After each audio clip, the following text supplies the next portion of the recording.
एक प्रतापी राजा के 3 बेटे थे। उन्हें सुयोग्य बनाने के लिए राजा ने उनकी शिक्षा दीक्षा की सर्वश्रेष्ठ व्यवस्था की। राजा ने बेटों को हर विद्या में बेहतर और पारंगत बनाया।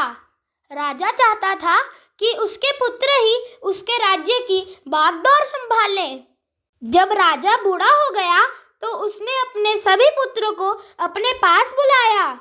उसने कहा, पुत्र, हमारे राज्य में नाशपाती का एक भी पेड़ नहीं है, इसलिए मैं चाहता हूँ कि तुम सभी एक पेड़ की खोज में जाओ और वापस आकर मुझे यह बताओ कि वह कैसा होता है।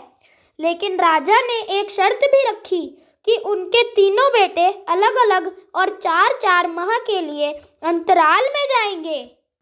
इसके बाद तीनों आकर एक साथ प्रश्न का उत्तर देंगे। तीनों बच्चों ने एक साथ इस बात को स्वीकार कर लिया।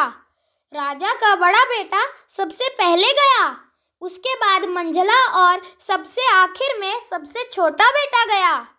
सभी अपनी अपनी खोज करके पिता के पास वापस आए। राजा ने सभी से बारी बारी से पूछा कि बताओ, वृक्ष कैसा होता है। सबसे बड़े बेटे ने उत्तर दिया और कहा कि पेड़ बहुत अजीब है, उसमें ना कोई पत्ती ना कोई फल, वह एकदम सूखा है। यह सुन तुरंत ही मंझले बेटे ने कहा, नहीं तो वृक्ष तो बहुत हरा भरा होता है, लेकिन उसमें फल नहीं लगते, बस यही एक बड़ी कमी है। यह सुन तुरंत ही सबसे छोटा बेटा बोला, मेरे दोनों भाई किसी अन्य वृक्ष को देखकर आ गए हैं।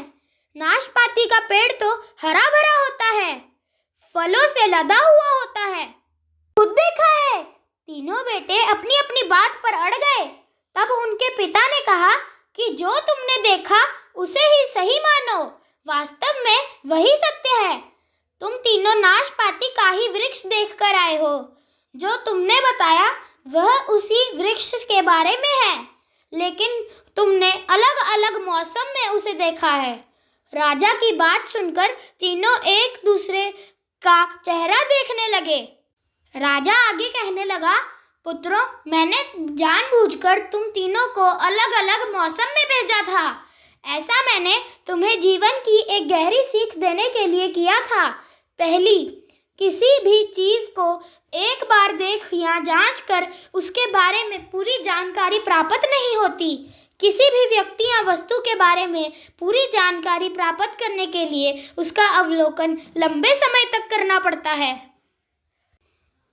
किसी के बारे में राय जल्दी नहीं बनानी चाहिए। दूसरी, हर मौसम हमेशा एक सा नहीं रहता। नाशपाती के वृक्ष पर जब भी मौसम का प्रभाव पड़ता है तो कभी वह सूखा तो कभी हरा भरा हो जाता है। ऐसे ही जीवन के उतार चढ़ाव में सुख दुख, सफलता असफलता का दौर आता रहता है। ऐसे में हमको भी हिम्मत बनाए रखनी चाहिए। मौसम की तरह बुरा समय भी गुजर जाता है। और तीसरी, विवाद में तब तक नहीं पड़ना चाहिए जब तक आपको दूसरे के पक्ष के बारे में नहीं पता। दूसरे का पक्ष सुनना बेहद जरूरी है, इससे व्यक्ति का ज्ञान वर्धन होता है। जय हो।